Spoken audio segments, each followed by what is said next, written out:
ในวันที่22 เดือน2024มาเอาวัดใจมาเอาวัดหลวงเจียงใจนี่เป็นโรงเรียน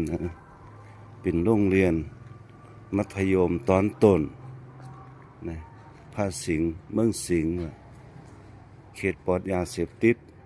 2020ถึง2021อันนี้เป็นโรงแรมเขานะนี่นะ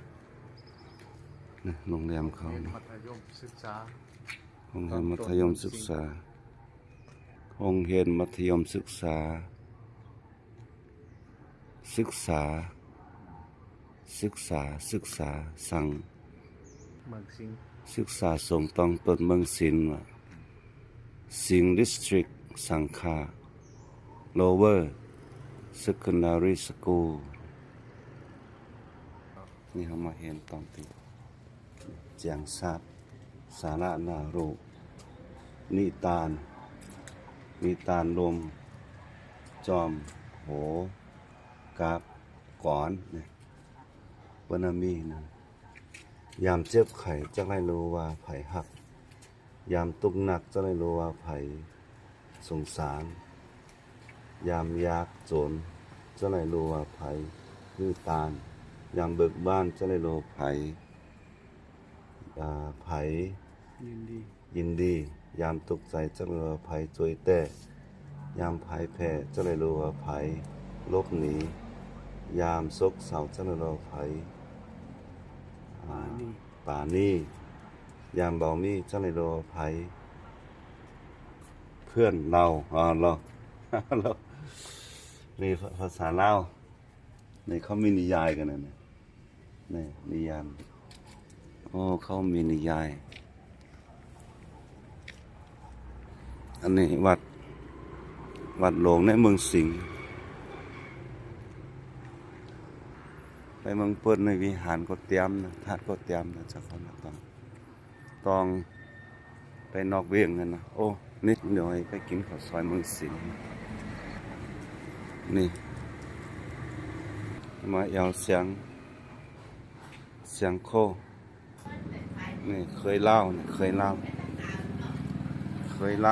เบียร์เล่าอันนี้ใครเขาพักเขาไวๆยำเขาขมมีกะลูกเมืองลาเจียงตุงมาลูกเมืองลาเจียงตุงตะคีเล็กมาอย่างเมืองสิงห์เหรออยู่เมืองลาที่พม่าที่เมืองมานเมืองลาได้เจียงตุงอันนี้เจียงตุงอันนี้เมืองลาอันนี้เขาเป็นไต้เนาะไต้เมืองสิงห์นี่อาลาเฮ้ยไต้เมืองสิงห์นี่อาลาแต่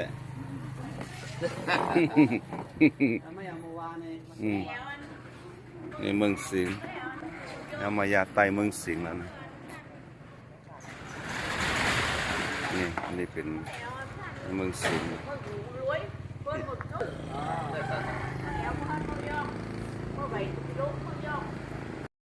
เดี๋ยวเราไปใช้หนูมุ่นคอยเกินcoiเกินnó phải mơ không phải mơ mà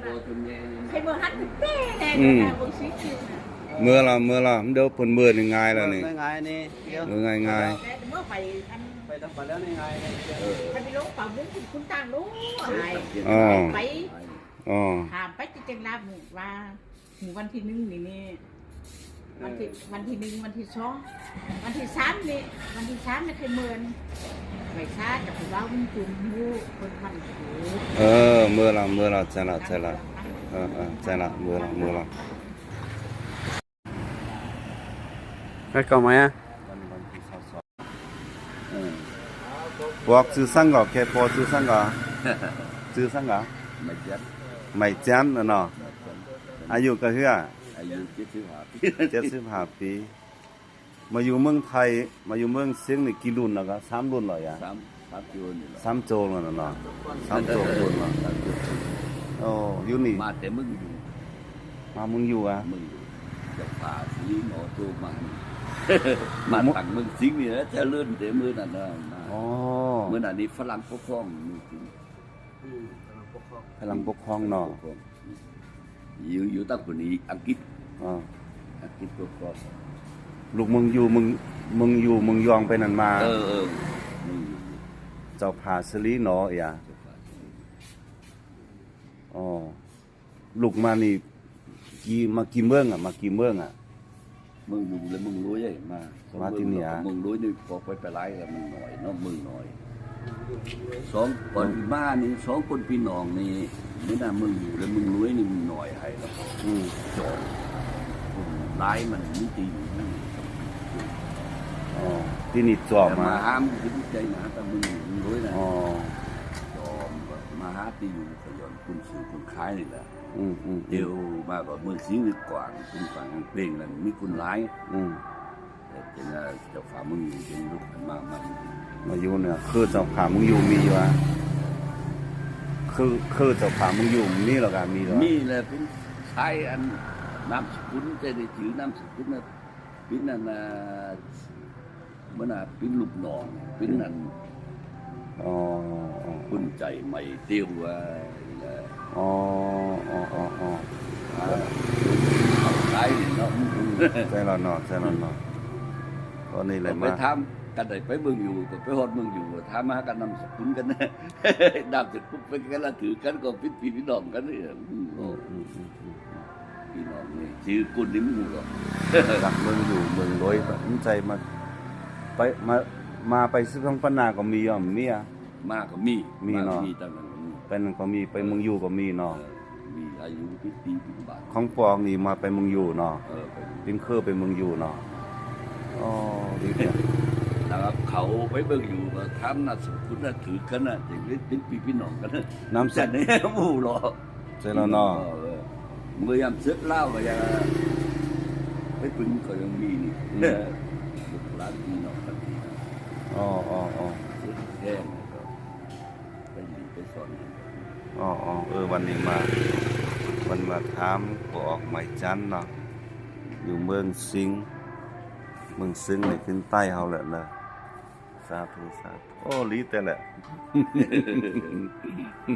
ใต้เฮานี่อยู่หลายปีเนาะอยู่หลายปีแล้วอ๋ออ๋ออ๋อ